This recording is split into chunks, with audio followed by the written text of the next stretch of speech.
জীবনে কাজ না করলে উন্নতি করা যাবে না। এই যে আমার ক্ষেতের মাঝে পুরা কচুরি পোনা বইরে আছে, এগুলা সবকিছু বাইচ্চা ডেঙ্গা ফালাইমু।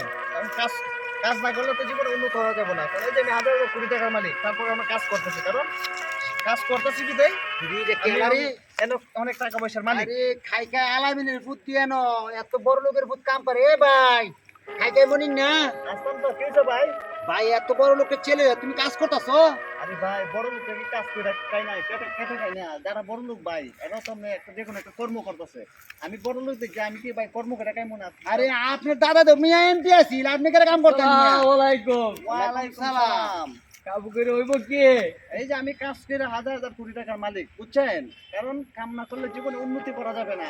যারা আপনি বড় লোক তারাও কিন্তু কর্ম করতেছে, যে কোনো একটা কর্ম দ্বারা চলতেছে। কিন্তু ঢাকার একটা কথা আছে যে বৈশাখ খাইলে রাজার ভান্ডারও নাকি কুলাই না, এটা কিন্তু সঠিক। সেজন্য আমি কর্ম করতেছি, আমার ক্ষেতে কাজ করতেছি, কাজ করে আমি খাইতেছি। আজকে থেকে আর কোন চাঁদাবাজি করে খাওয়া হবে না।